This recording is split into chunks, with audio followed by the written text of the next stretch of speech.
Hi, I'm going to read to you from my first historical romance, Emily's Vow, and just read the first scene to give you an idea of what it's about. Chapter 1. Frank is due to return any day. Emily Sullivan suppressed a shiver and quickened her pace. If asked, she would blame the early evening breeze blowing inland across the Charlestown harbor for her reaction. Frank had once claimed to be a patriot, but now had switched his loyalties to serve as a loyalist broadside printer in the occupied town. How dare he even show his face? Did he truly believe in the British cause, or did he have such loose morals as to pretend for his own profit? Either way, she'd have naught to do with the man. Her long skirts swirled about her hurried steps. I'm glad you wanted to walk with me, Samantha. Your company calms me, and of course it's nicer than traversing the distance home from Aunt Lucille's house with my servants. Together we'll be safe enough for such a short walk, Samantha McAllister replied, though I doubt your father will agree given his insistence that you remain at home. It is my fault we left the sewing circle later than I intended, but I miss St. Michael's bells chiming the hour. What shall we do without them? The British should pay dearly for stripping our treasured bells from the steeple. Come, let's get you home and off the streets. Samantha quickened her pace. Emily hurried down the sandy road beside her friend, noting the waning sunshine draping shadows across the street. The slap of the waves at the distant convergence of the Cooper and Ashley rivers beat a syncopated rhythm against the array of ship hulls, large and small, in the protected harbor. Many of the masts bobbing against the darkening sky sported the hated British flag. The losing army had resorted to sanctioned looting of the beautiful homes, those still standing after 2 years of British occupation, as well as fires and bombardments, as booty for the officers and soldiers before they withdrew. She hoped they would leave soon, but nobody knew exactly when the British ships planned to depart. They'd already sent the bells to London along with other pilfer items. In fact, the British officers sought retaliation for the threat posed by the patriots, who had hidden their true allegiance, against the loyalists living in the city. The officers encouraged harassment of the American citizens, which translated into her father, a leading merchant in town, fearing for her safety more than ever. Until the British actually evacuated, uncertainty and fear blanketed the town. Dragging a deep breath, unease settled over Emily's frayed nerves at the thought of Frank's return. I cannot believe Father insists I marry him after all that man has done. Surely Americans have matured enough they wouldn't force a woman to marry. It's 1782, after all. I'm not a child. Why doesn't he understand? A seagull glided past, its laughing call bringing a smile to her face. Her enjoyment didn't last long, though. The occupation of the town created fear and disquiet throughout the citizenry. Add in the horror of her sister Elizabeth's fiancé, Jedediah, dying, leaving her pregnant and in need of a husband. Then Jedediah's brother Frank, the man Emily had secretly cared for, married her sister to keep the child from being a bastard. Emily survived the misery of watching Frank marry Elizabeth, only to suffer much more when Elizabeth died in childbirth with Frank away at war. Emily had come to terms with the prospect of raising her nephew, but being forced into marriage with Frank too?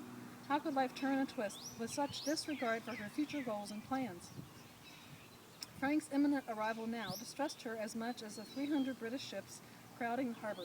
The rumor about town suggested the ships stood poised to carry away the defeated enemy troops, along with any loyalists wanting to flee the town. Many slaves would likely take the chance on freedom offered by the British, despite the American protests. The constant motion of the water for once failed to soothe her troubled thoughts. Have you told your father how you feel? Samantha matched Emily's stride easily, despite her slight limp and the basket she carried. Sharing her feelings with her father had once enjoyed an easy place in Emily's heart. Now his demands for her to cloister within the theoretic safety of the townhouse, joined with his desire that she marry to secure her future, made confiding in him difficult. His concerns stemmed from her advancing age with few appropriate prospects for marriage due to America's fight for its independence from an overbearing mother country, which seemed to be winding down.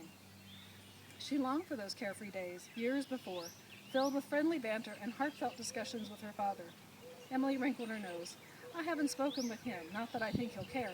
He's more concerned with my supposed need for a protector while he's away. What a pickle. Did he have to choose Frank to serve as both bodyguard and suitor? The thought created ripples of fear along her spine. Marrying a man, any man, meant losing her individuality, the fate she dreaded. The vows included obeying and honoring him, which translated into having his children. She shivered, recalling her twin sister on her deathbed mere days after delivering her son. Emily held her hand as Elizabeth's life departed, her fingers falling limp within Emily's clutching grasp, just like their mother before her. So many young women across the country feared pregnancy and being brought to bed for that very reason. Elizabeth, like many of those women, had written out her will when she discovered she carried a child. At least the document detailed her wishes for her son. and her surrogate husband, Frank Thompson. Elizabeth was to wed Jedediah. The betrothal announced and celebrated before Elizabeth revealed she was with child. The banns had been read twice when his militia duty arose and he'd left to fight. If Jedediah hadn't been killed, Frank would not have felt obligated to do his duty as Jedediah's brother, to wed Elizabeth and give the unborn child a father and thus avoid bastardy. Emily used to think of him as her Frank, until he told her his decision to wed Elizabeth. Her heart had hurt for months as she struggled to understand and accept the reality that she could never have him.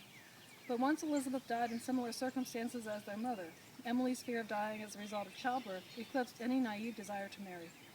No, better to pursue her dreams of opening her ladies' accessory shop. She squared her shoulders, ready to face the astonishment of the ladies in town, as well as plan a strategy for the battle when her father voiced his objections. Lost in thought, Emily slowed involuntarily as Samantha paused in front of the empty bakery, its door shut tight. Next door, the printing office boasted the glow of lanterns through the windows, signaling someone working late to prepare the British broadside for the morrow. Emily turned her attention back to the vacant bakery. She loved the little building, so full of wonderful memories.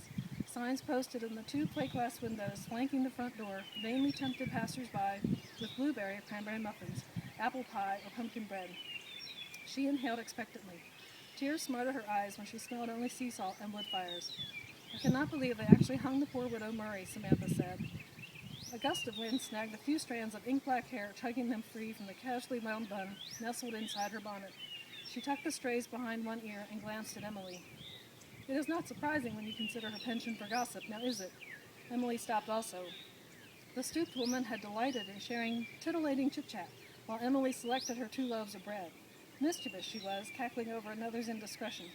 The woman refused to be circumspect, saying more than acceptable once too many times. But to be hung by the British as a spy? The fell Britons had no respect for American ladies. Thanks for listening, and if you want to find out what happens to Emily and the rest of the characters in this book, it's available in paperback and ebook formats everywhere that books are sold. Thank you. Have a good day.